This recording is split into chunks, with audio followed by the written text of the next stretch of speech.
What if I tell you that the Lord is close to those who are suffering silently? We have questions sa isip natin like, bakit ako malungkot? Bakit ako nag-iisa? Bakit hindi nila ako maintindihan? And those are valid questions dahil we feel tayo ay tao na nakakaramdam ng mga bagay-bagay. And we go through many sufferings, many trials at mga problema, mga sitwasyon na parang ang hirap pagdaanan, hindi natin kontrolado yung sitwasyon, ang tao, minsan ang sarili natin. So, whatever situation you are in, maybe this podcast is for you. Kasi alam natin na talagang lahat ng problema ay may solusyon. So, take time to listen for this week's podcast and I'm praying na you will really take time and listen to the podcast sa panahon na talagang nakafocus ka lang dito, yung hindi ka busy. Okay? So, this is Gene Estrabon. Ako po ang Senior Pastor ng UVCC Church. Welcome to Speak to Inspire PGE. This is a podcast of the UVCC Church. At sa podcast po na to, we inspire people through God's Word and towards a meaningful life. At kasama dito ay nagbibigay tayo ng awareness tungkol sa mental health at particularly today ang tungkol sa inner healing at maunawaan natin na may kinalaman pala ang mental health at ang spirituality. Okay? So may you find time at enjoy the rest ng iyong pakikinig sa podcast na ito. So as we go through life, mga kapatid, we need inner healing. Ang tawag ng iba dito, pwede nating sabihin na ito ay part ng ating tinatawag na mental health. Iba naman tawag ito spirituality or whatever man ang tawag natin, it's still in the Bible. Yung sabi ng Panginoon na He heals the broken-hearted and He binds up their wounds. So, yan ang ating program every time. Okay? Medyo nag-adjust lang tayo ng a few minutes.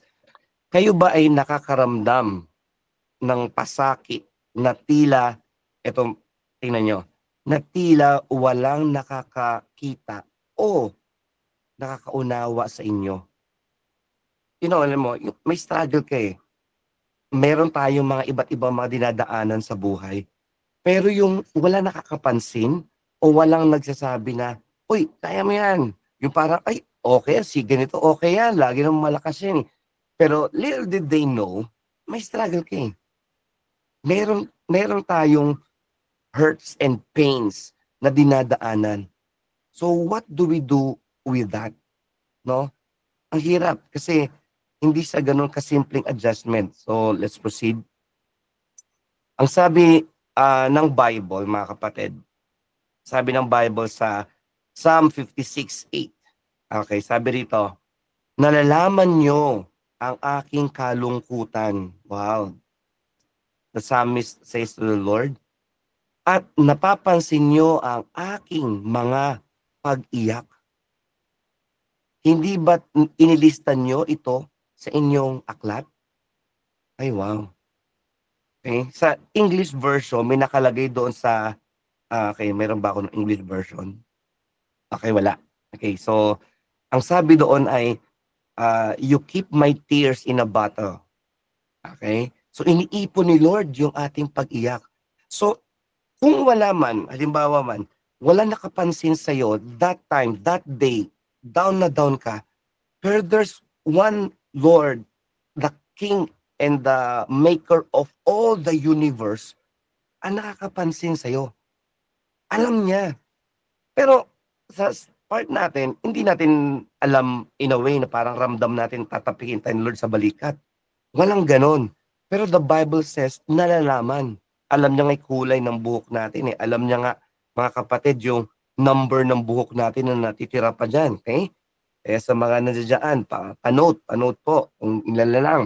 Okay? Alam niya yung struggle mo. So, alam niya lahat yun.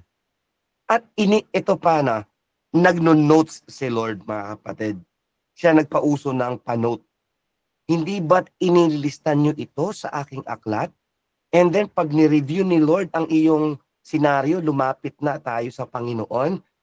At by the way, note this, mga kapatid. inner healing starts when one person surrenders his or her life to the Lord. Yan ang genuine inner healing. Kasi pagka wala ka pa sa Panginoong Jesus, walang authority si Lord sa buhay mo until you say, Lord, tinatanggap kita, nananampalataya ako sa iyo, ikaw na ang aking Diyos, Panginoon, there, yung pagsunod, pagsamba, Panginoon, at ito pa, tagapagligtas. Okay, you see? So inner healing starts when you surrender your life to the Lord. That's repentance, mga kapatid. So going back.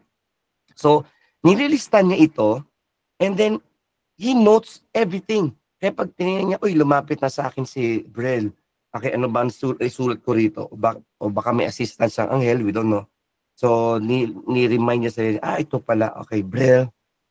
And then, God encounters you. Yung listahan ng mga broken-heartedness mo, even as it proceeds, mga kapatid, are you listening? Ninonote ni Lord John, even during your Christian life, ninonote pa rin lahat ni Lord John.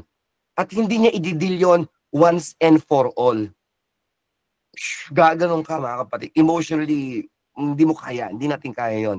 That's why, sometimes, he notes of that, and then, he brings it to your remembrance. Natatandaan mo ba nung ikaw ay umiyak nung bata ka?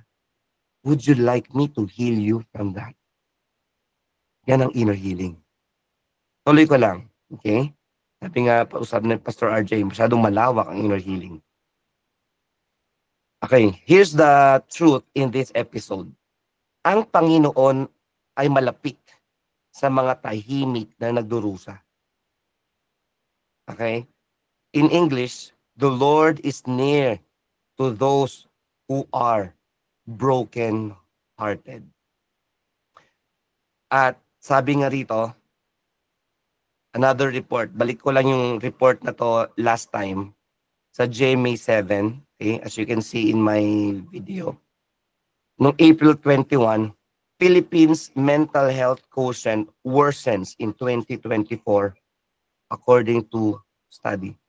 Ang Panginoon ay malapit sa mga tahimik na nagdurusa. So, as I talk about that today, think of this, mga kapatid. Think of this. Ikaw, o maari may mga kaibigan ka, nagsasuffer. Pero they are silently suffering. Let me remind you, mga kapatid, na ito ang sabi ng Bible, nalalaman ng Panginoon, okay, ang iyong mga kalungkutan. Actually, in the Hebrew, yung kalungkutan na yan, hindi lang yung lungkot na malungkot ako ngayon.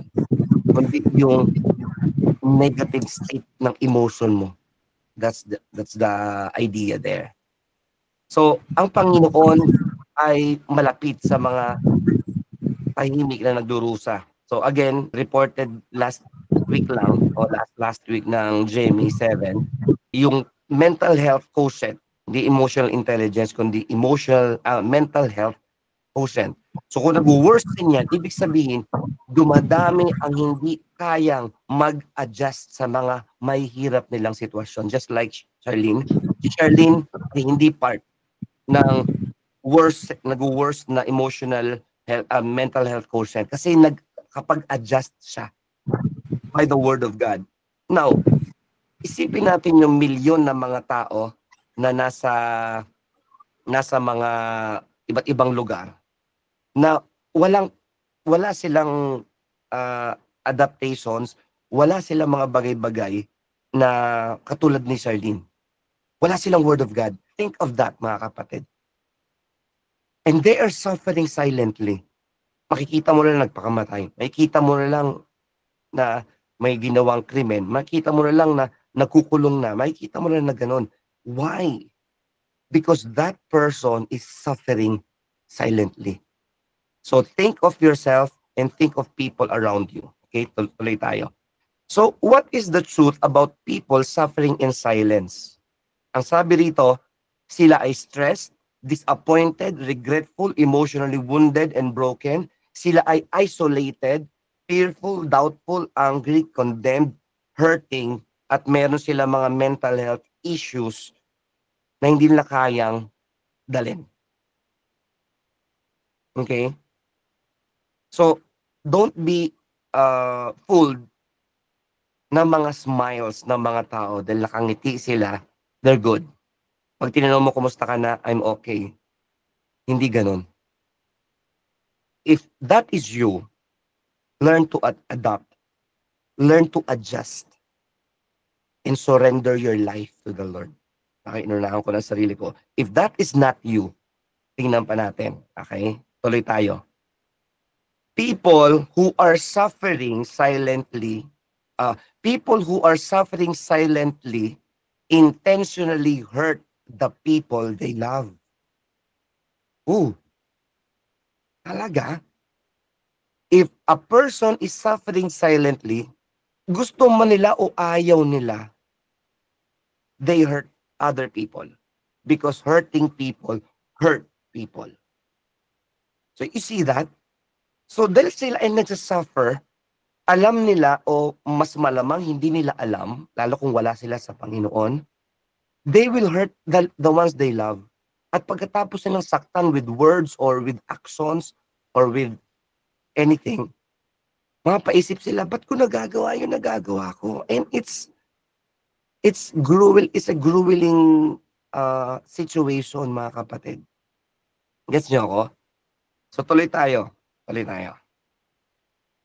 What is the truth about the nearness of God in your silent suffering? Okay. So tinignan natin na what is the truth about people suffering. This time, let's see the truth about the nearness of God. Okay, wow. Ano naman kinalaman ni Lord dito, mga kapatid? So listen carefully. Number one, God sees your pain. Na-establish ko na yan kanina, so I will proceed. Pangalawa, God is near to the brokenhearted. So God does not only see you, He brings Himself near you. Papaano kung ikaw ay spiritually dead? Meaning to say, wala kang relationship sa Panginoon. Paano mo ma-maximize yung nearness ng Diyos? Kasi near din ang devil at ang kanyang mga alipores. Kung hindi man yan demonic possession na sinapian ng Diablo, most of the times the cases are demonic oppression. The demons or the unclean spirits are near at binubulong niya. O gawin mo na itong kasalanan mo, ito ang iyong mechanism mo para dalin mo yung sitwasyon na to. Oo nga no, mag-inom na lang ako. That does not come from God. So merong near din. Pero here comes the Lord. Pero spiritually dead ka, paano mo maririnig ang boses ng Panginoon? That's when prayer ministers are helpful. Yung kung ikaw ay talagang void sa boses at sa presensya ng Panginoon na if that's the case, dito nakakatulong yung mga tao na merong relationship sa Panginoon. What do? Sila ang nagsasabi sa iyo na, sige sis, just talk. O bro, just talk. Sila yung mag-i-reveal ng Word of God. And maybe hindi sila mag-counseling, maybe magpipray lang sila. At yung tao na yun, pag pinag-pray ng isang tao na nasa Panginoon, suddenly yung tao na yun, parang may naramdaman ako. Suddenly, he feels or she feels the nearness of God because of the person na near and in the Lord.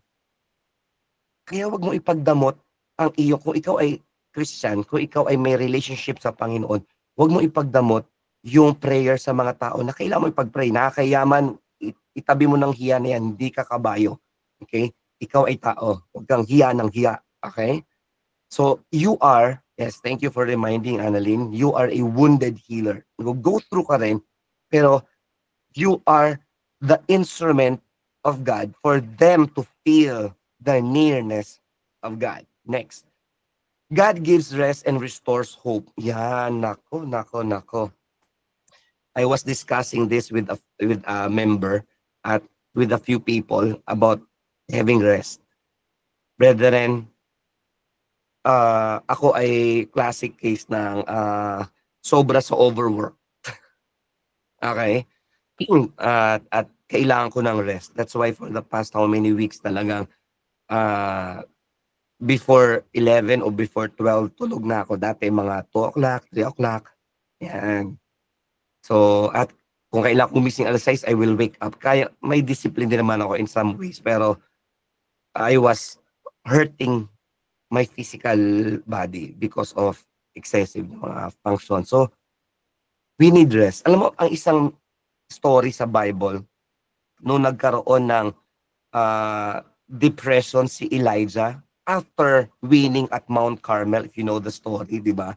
May fire came down from heaven at magic, talagang talo yung mga 400 prophets ni Baal at he was victorious. Pero nung nakarinig siya, listen here, nakarinig siya ng threat sa isang asawa ng hari, si Jezebel. Sabi niya, sinusumpa ko kung di kita mapatay, hindi ako tatahimik. So he ran at nagtago siya sa cave, na-depress siya. That's after one great victory, mga kapatid. Ang pinapakinggan niya ay ang sarili niya. Paano to? Ano ako? Mahina ako. To cut the long story short, mga kapatid, alam nyo, nagpadala si Lord ng angel, wow naman, at nagpa-deliver. Hindi food panda, kundi food angel ang nag-deliver. Pinakain siya. Nung nakatulog si Elijah, dumating, delivery po sir, ang anghel. At kumain siya, hindi ng angel's burger, kundi ng heaven's burger. Niluto sa langit yun, mga kapatid. Alam mo, after that, nakatulog siya, nakakain siya, nadamay ang kanyang emotion. Tumakbo uli siya at ginawa uli niya ang ministry niya. So, what does that mean? Even ang Lord alam ang problema mo and He will send His angel. At sa case natin ngayon, if you are a believer, God will send His Holy Spirit to remind you of the words of God. Balikan natin si Charlene. Nagsasabi niya na ito yung problema nila. And then come the Holy Spirit. Charlene, Philippians, I can do all things. Yeah, nga pala, I can do all things. Si Charlene, since alive sa in the Spirit, narinig niya yung message ng Panginoon at hindi lang siya naniniwala na nandyan ang Lord, kundi naramdaman niya at nakatanggap siya ng message from the Lord. Let me continue. Ano ang mga hakbang para yakapin ang pagiging malapit ng Diyos? Very quickly. Acknowledge your pain before God. Pangalanan mo. Kung naasar ka, wag mo sabihin, medyo naasar ako. Sabihin mo, Lord, naasar ako. Kung ikaw ay, Lord, ako ay nagkaroon ng lustful thoughts, sabihin nyo, Lord, lustful thoughts. Lord, nagsinungaling ako. Hindi, medyo nakapagsinungaling. At Lord, kung nakapagsinungaling man ako, deal with the kung. Okay? Sabihin mo, Lord, nagsinungaling ako. Next, lean on His word for strength. Yan ang ginawa ni Charlene. Hindi ko na-explain. Okay? Isa pa, find support in community. Dapat at least meron kang isang kausap na alam ang senaryo mo. Okay? In the case ni Charlene, yung family niya. Okay? Let your family know. Or let a brother or a sister in the Lord know. Let the church know. Few people lang. And, ito pa. Be educated of the value of rest. Physically, pinaparusahan mo ang sarili mo kapag ikaw ay excessive ang pagpapagod at pagpupuyat. Okay? Physiologically, may effect yan sa'yo. Yung pagod, minsan sa emotion. Yung pagod sa emotion, hindi ka makapagtrabaho ng tama, hindi ka makapagtrabaho ng maayos. Or, hindi ka makausap ng maayos. Huwag mo akong kausapin. Diba? So you need inner healing. You continue, okay, to rest in God's presence. Mag-attend ka ng church. Minsan, totoo yun na matulog ka, pero huwag mong tulugan ng Panginoon. Umattend ka ng church. Okay? Be there. Andiyan ba kayo?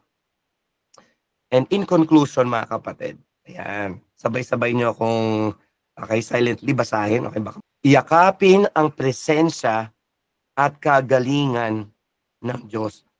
sapagkat ang iyong tahimik na pagdurusa ay hindi lingid sa Kanya. Okay? So, with that, mga kapatid, with this, kita nyo ang ano natin, we are in this situation na kung saan lahat tayo ay vulnerable.